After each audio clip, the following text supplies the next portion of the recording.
नमस्कार मित्रांनो, डाळिंब पीक म्हणजे पूर्ण नियोजन, त्यानंतर किडींचा प्रादुर्भाव, त्यानंतर खत व्यवस्थापन, औषधे, कीटकनाशके, बेसल डोस, फर्टिलायझर, इरिगेशन, खोडकीड, निमॅटोड, फ्युरियम इत्यादी रोगांना बळी पडत असते आणि शेतकरी नेहमी त्या अभ्यासात असतो. हे डाळिंब झाड हे हिरवेगार दिसते, त्याच्या पाठीमागे फार मोठे कटू सत्य असते. प्रामुख्याने खोडकीड, खोडभुंगेरे, सुरशा अशा आजारांना, अशा किडींना बऱ्याच प्रमाणात झाड बळी पडत असते.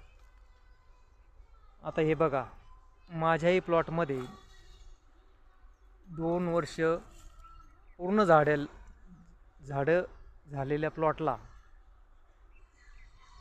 काही ठिकाणी काही झाडांना असा सुरशाचा, खोडभुंगेरांचा त्रास जाणू लागला आहे.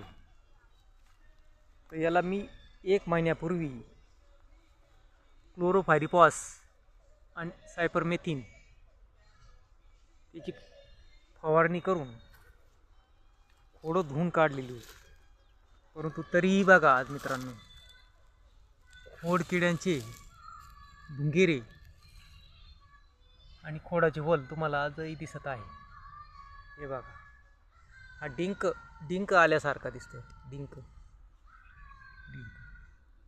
पूर्ण झाड कमकुवत झाल्यासारखं दिसतं. हे बघा, पूर्ण झाड कमकुवत झाले दिसतं. त्याला पर्याय आता परत आपण खोड धुवून घेणार आहे